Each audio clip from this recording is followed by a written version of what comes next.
We hear this question a lot lately. How do we save America? Whispered in grief and shouted in frustration from parents afraid for their transgender kids, from exhausted teachers, from faith leaders trying to hold shattered communities together.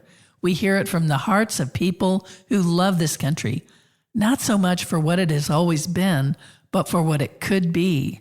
Saving America is not about taking it back. It's about bringing it forward into love, into justice, into healing. Where do we begin? Would it be okay if I were to tell you that I am afraid someday? So I call you up and you call me down. Would it be okay? Well, hello and welcome to the FreedHearts podcast. My name is Robert Cottrell and I'm here as always with Susan Cottrell. Hi there. Hi. Hi, everybody. Welcome. Connect with us at freedhearts.org. That's the center of everything we do. You can always reach out to us at hello@freedhearts.org. If you have questions, suggestions for things you want to hear us talk about here on the podcast, that's how you reach us. So, okay. Well, I know you feel it because we feel it. Feels like the world is on fire, maybe. Our country's on fire, you know? And so, like, what do we do? I mean, we titled this episode, How Do We Save America? And it's not about how we save America. You know, this is not a patriotic thing. It's really, how do we protect and save ourselves and those we love and what we love about the place that we live? You know what I mean? Exactly. Yeah. Exactly. I mean, we have, if you don't know us, or if you do, we have 5 children. One is queer, one is transgender with a transgender wife. The other 3 are straight, cisgender. But we love them too. Yeah, just saying. Yeah. And it's been quite a journey for Rob and me together, from the evangelical church to becoming full-time advocates. That was a rocky journey. Yeah, I mean, as we look back on that time and what we believed and didn't even think about, it's stunning. It's stunning. Yeah. Yeah. And, you know, we feel sure that many of you listening have been on a very similar journey in whatever your form has been. And I'm constantly brought back to a passage in the Bible that says the advocate, the Holy Spirit that God will send in Jesus' name, will teach us everything and remind us of all that Jesus told us. And other versions, it says, will lead us in all truth. And aside from that too, Jesus did say that I'm not telling you everything now. Right. There are a lot of things that you have to learn.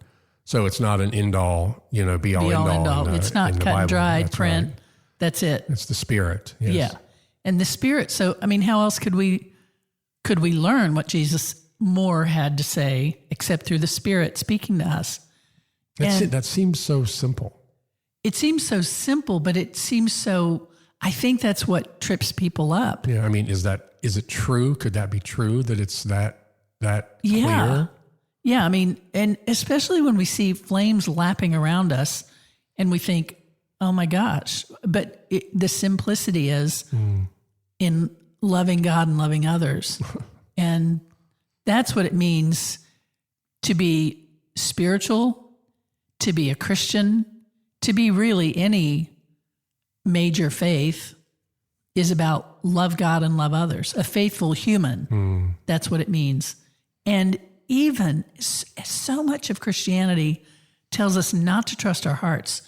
We stand on on what Jesus said, and that the Spirit will lead us in all truth, and we can trust that, and we need to trust that still small voice. I know I say that quite a bit. I say it because it's so foundational. Yeah. Well, and we've just a little aside here. We've talked about that a real pivotal teaching of a lot of evangelical Christianity, well, all Christianity, is that you can't trust your heart. Right. And they miss false teaching. False teaching. And again, the passage we've talked about that. It says the heart is deep. Who can know it? Not that you can't trust it. But why would they do that? Why would they tell us not to trust their heart? Because they can't control our heart. Right. They can't control the Spirit. And in order to dominate and to separate themselves from the 8 churches on the block They need to be able to control things. Yes. And make themselves different in the us versus them narrative, all of that stuff. Yes. And the heart, the spirit doesn't cooperate with that. Mm-hmm.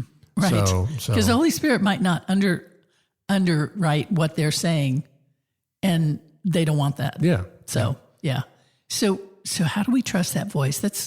I just think that's a really good question, especially when things seem to be burning, when we feel like things are falling around us, our civil rights, all that kind of stuff. Yeah. How do we remain effective and save our community and save our country and save each other? Yeah. We do hear this question a lot lately.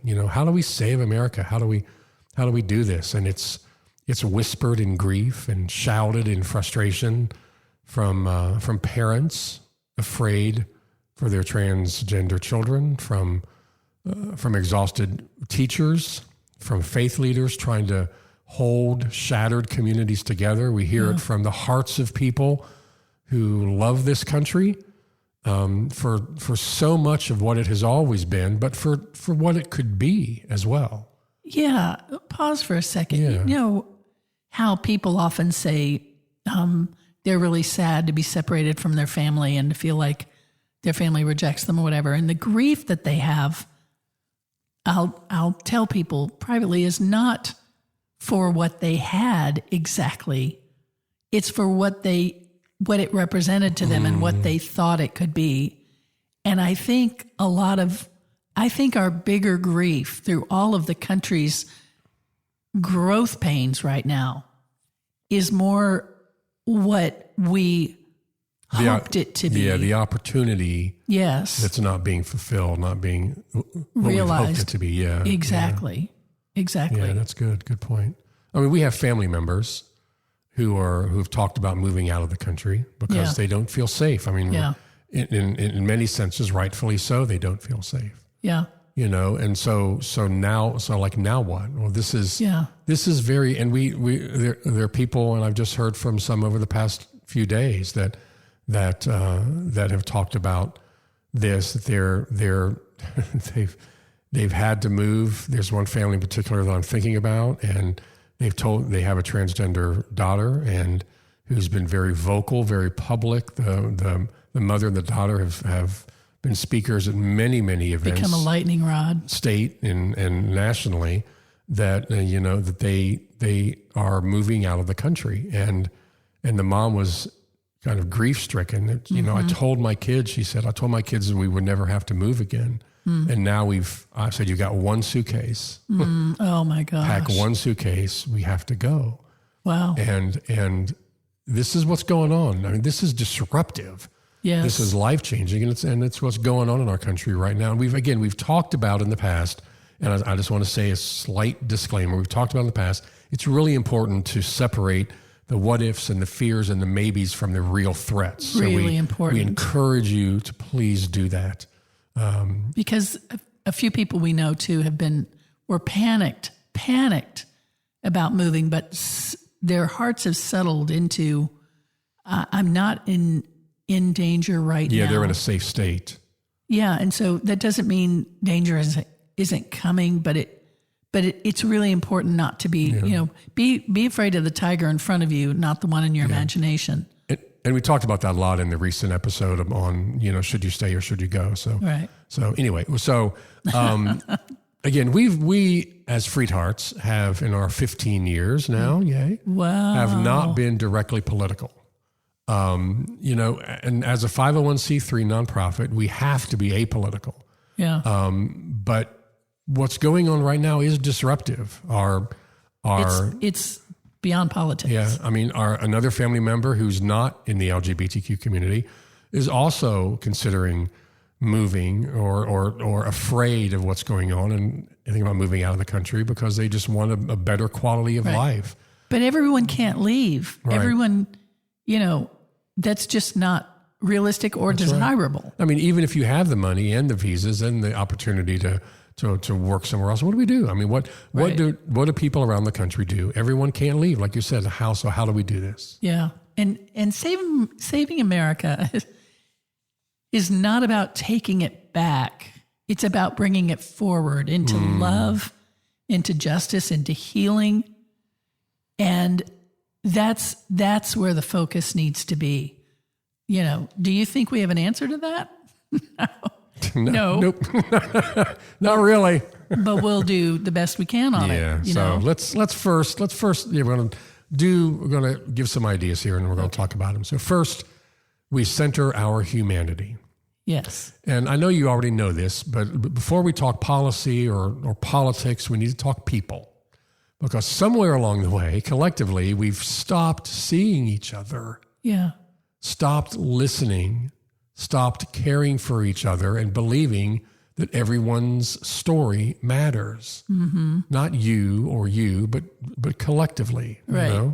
So we begin there with the lost art, the lost trade of empathy and compassion. And it's not lost. A lot of people have empathy. I'll take that back. Yeah. So we start with empathy. Yeah. And compassion, and we make space for stories, for sacred stories. Mm-hmm. The transgender teenager navigating Texas legislation, the immigrant mother praying to stay with her child, the queer child afraid to come out in church. I mean, we could go on. We lift these stories up like communion. Sacred stories. Sacred stories. We let them break our hearts, move our hearts. And in that breaking, we begin to heal with each other. We can't fix, beloved, we can't fix what we don't feel. Mm-hmm. Okay, so next, let's talk about, we protect what's sacred, and that's our democracy. Yeah. And, if you look around, it looks like we're watching foundational freedoms crumble in real time. Mm. And, that's when votes are suppressed, books are banned, courts are stacked for political gain. That's not democracy as we've thought of it, as it's defined. That's domination. That's, so we want to protect what's holy, the right to speak, the right to vote, the right to be. We demand accessible voting, fair representation, and an end to disinformation that poisons our hearts, that hurts us. So, we speak out when truth is twisted. Yeah. And we refuse It's time. Yeah, it's time. We just can't stay silent here, and you have to stay safe, but we speak out when this truth, we stand up. And refuse to normalize cruelty. I think that's just a big piece of it, that how much has become normalized. Mm. And it's almost like observing ourselves from afar, from outside of ourselves and saying that is cruel. Those are cruel acts. Yeah. And not stop seeing. We need to just recognize it. I also don't mean look at all the cruelty around, because it's too much. We can't help by doing that either, but not to normalize it. Yeah. Yeah, that's good. Okay, so next we center the margins without apology. Mm-hmm. Now, to be clear, we will not save America by appeasing white supremacy, misogyny, queerphobia, transphobia. We won't. We save it, not America that I want to be in. We save it by centering the ones that they're trying to erase. Again, the least of these, the marginalized, the oppressed. And that means certain things. It means that transgender rights are non-negotiable, that Black lives still matter, that queer kids are not political pawns, that women's autonomy is sacred, that disabled folks deserve a place at the table, not just scraps, and that immigrants are not threats. They're our siblings because, beloved, we're all immigrants. Yeah. The only future worth building and living is the one that embraces and protects the vulnerable. Yeah, and I've talked about this too before, but that passage where Jesus said, if you love me, you'll keep my commandments. Actually, people bring that to me like, well, if you love me, you'll keep my commandments. Yeah, but first of all, keep here means to heed, to listen to respond to, which I think is a much sweeter way to put it than some kind of rule and legalism. Yeah. but what commandments? Well, he said, that's the catch right there. That's the, right. That's the important thing. It's important. So, it's like, I want you to go clean a house on this block. Well, which house? That's important. And he said, I give you a new commandment to love each other. That's the commandment. And all of the law is wrapped up in that. Yes. And could that be any more clear and simple? Right. And that's. And the ones who love him heed his commandments to love each other, specifically the least of these. And remember, even Paul said, owe nobody anything except to love each other. Yeah. Okay. I can do that. And elsewhere in Scripture it says, if you love, you know God. If you don't love, you don't know God. I mean, it's very clear, beloved. Yeah. Okay, so I know next, we may be preaching to the choir here in some degree, but Malcolm X said to Martin Luther King, I love how you have a quote at the ready. You're just preaching to the choir. You're just preaching to the choir. And I'm going to paraphrase. Martin Luther King Jr. responded back, well, if I don't preach to the choir, then they may stop singing. Oh, wow. You have to keep them singing. So, beloved, keep singing. We can hear you. Yeah. Your pitch is perfect. We love your tone. Keep singing. We love you so much. We think of you. I come across articles and things all the time. I'm like, oh, that would be a good podcast episode. Ooh, I got to tell him that. Yeah. Sometimes we'll have to do a podcast live event where we can all gather someplace together and we could do this live so we could see your faces. That'd be fun. That'd be fun, yeah. Okay, let's move on. We dare to imagine something better. Ooh. So many of us have been in like resistance mode, it seems, especially recently, but even for years, we've marched, we've protested, we've screamed into the void, we've posted, we've commented, we've liked, we've disliked, whatever. But now, let's dream again. Let's dream again. What do we want here? What are we trying to achieve? We want a world where healthcare is a human right, where housing is stable and affordable and safe, where schools are safe and tell the truth. Yeah. There was a meme we showed recently with that had a photo of Ruby Bridges, the little black girl that defied segregation in Alabama, and the meme said something like, if she could survive this, your child can survive learning about it. So no more revisionist history stuff here. Schools tell the truth. Yeah. And we want climate action that protects those hit first and worst. The things are changing out there. And we want parents who don't fear losing their children to this hate that's out there. Yeah. And this isn't naive, beloved. I don't think this is naive to want this. This is what faith looks like, the belief that the world can be made new, that the world can be made better. And honestly, I think these are birth pangs to a new era for all of us, a new world. Yeah, we've talked about that this is what can come from all of this, and we just talked a moment ago about when this kind of settles and clears, the people who have said and done certain things. Vicious things.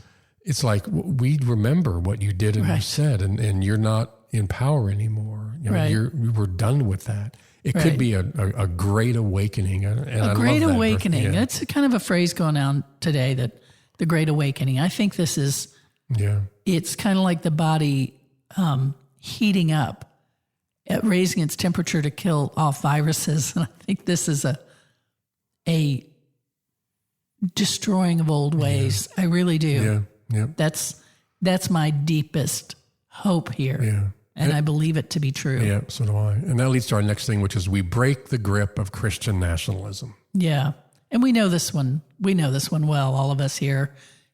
Christian nationalism has hijacked the name of Jesus to prop up power and privilege, and it's built on fear and control and shame, and it's not the gospel. It's an idol. So we pull back the curtain and we name the false prophets. We say, you don't get to weaponize faith to harm people. You don't get to oppress people and call it God's will. We reclaim the radical Jesus, the one who flipped tables, embraced outcasts, and shattered systems of religious abuse. And, we've talked about the barrage of laws and pronouncements hostile to regular people is dizzying.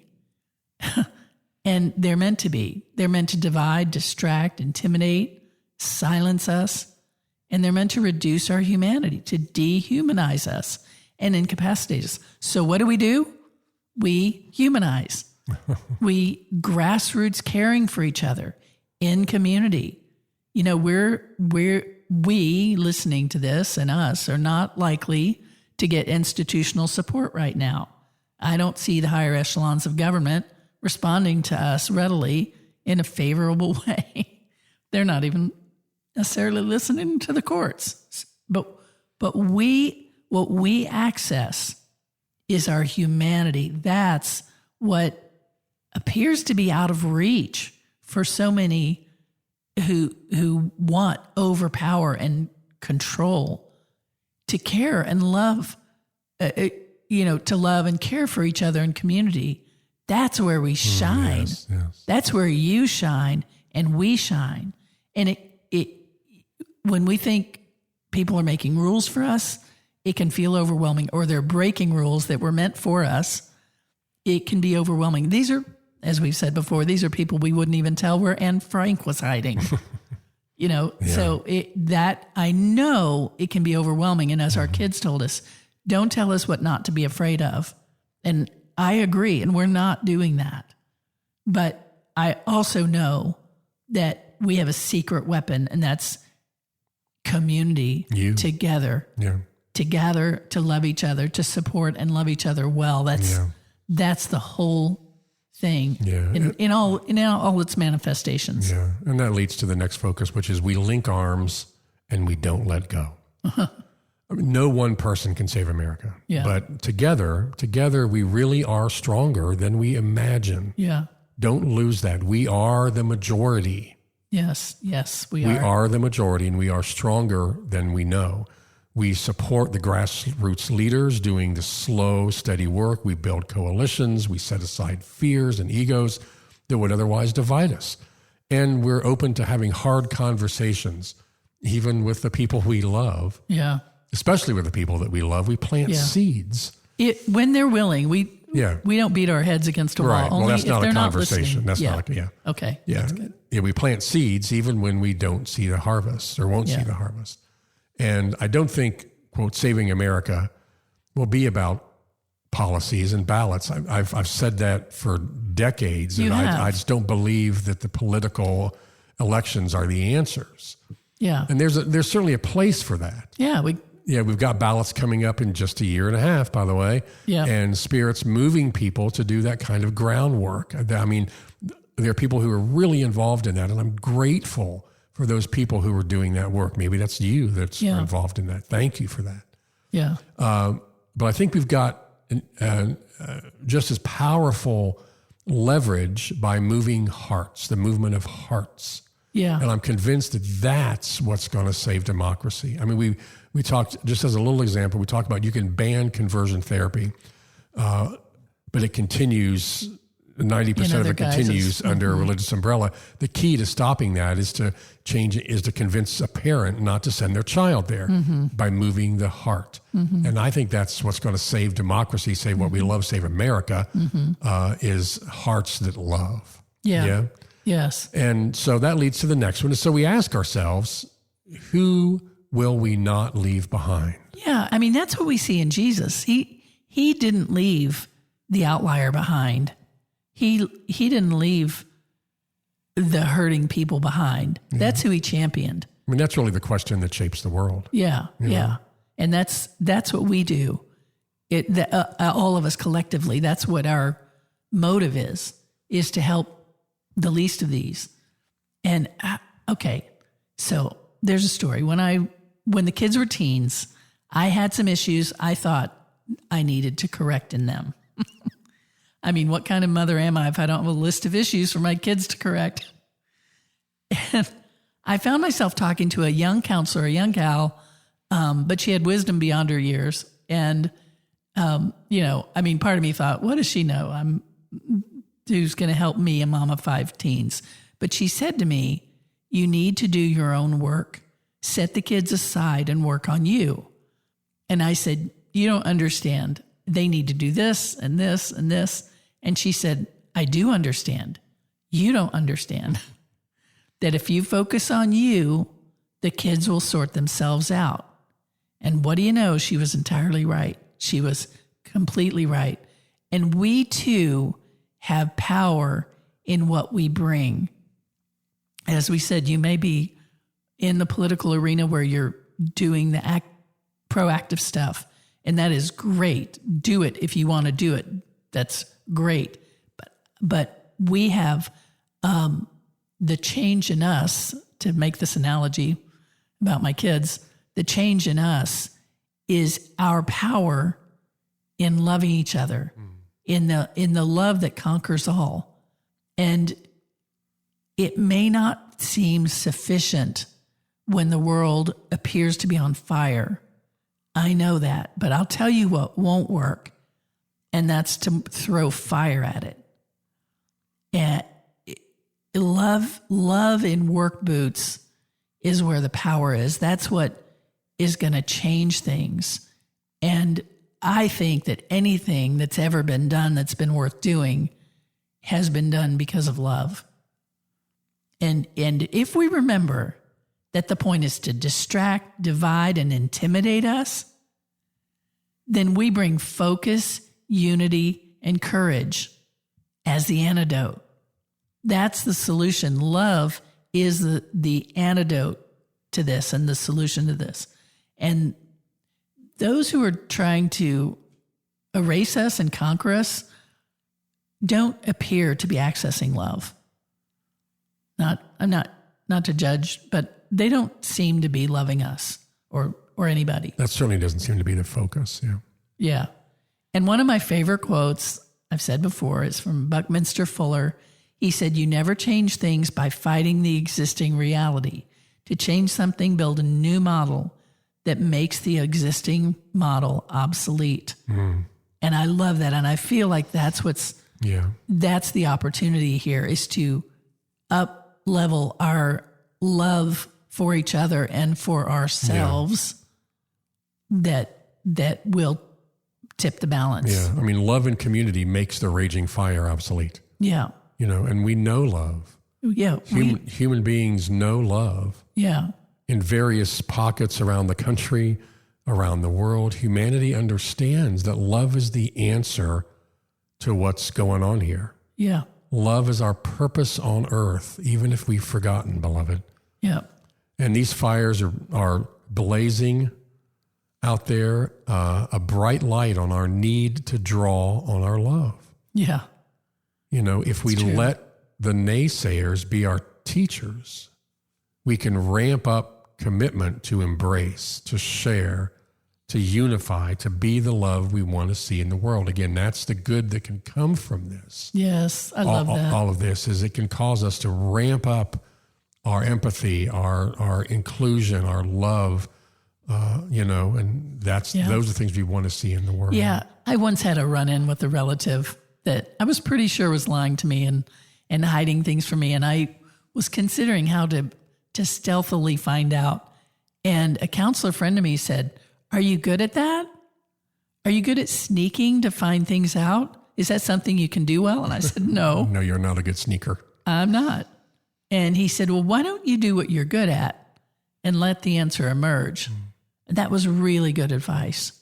And for most of us, we're not good at fighting fire with fire. I'm not. It doesn't sit well with us. But to love well means that's something that all of us can do. And if we find that difficult, then we can do the work to heal that so that we can give and receive love. I'm not talking Pollyanna here. Like, everything is but love is way deeper than that. Let's be people who stay tender, people who tell the truth, people who love bravely, actively, even when it costs. And, we're the water that wears down the boulders. And we're here for you. Rob and I are here for you. And I don't know your stories, but I know your stories. And I know the wounds, the old religious wounds with God's name attached. And I want to tell you, as a mom, as a fierce advocate, as a pastor, that you are worthy, you matter, you belong. And thank you for what you do in your corner of the world, speaking up, even when your voice shakes, for living authentic lives, even when it's scary, even when just opening your eyes for another day is an act of courage. Thank you for doing all of that. You are beloved. You're well loved. Your picture's on God's fridge. Shove aside the hate, the fear, even the despair, and center on love, because love is truth. And I want to say we're honored to be partners with you in returning wholeness to the world. I'm grateful for us to be partners with you in this sacred obligation to each other, what the Jewish tradition calls tikkun olam, which means to heal the world. That's what we're here for. It's a joy to know that we're healing the world together, and it really is about healing us first. And God will bring it all to life. God will bring it all together. Thank you for the gift that you are in the world, and to everyone in your life. Yeah. Thank you, beloved. Next week, we're going to talk about how we can stay positive in times like these. We love you. We'll talk to you then. Talk to you then. Bye.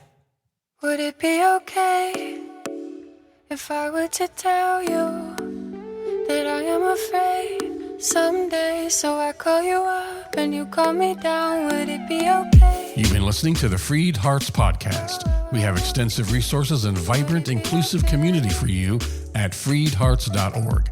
Please just come say hello. If you have questions, comments, or suggestions for the podcast, just email us at podcast@freedhearts.org. Audio engineering is provided by Luke Johnson.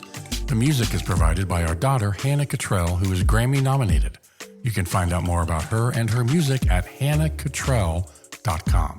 Please share, subscribe, and follow on your favorite platform, and support us if you can. Thanks for listening.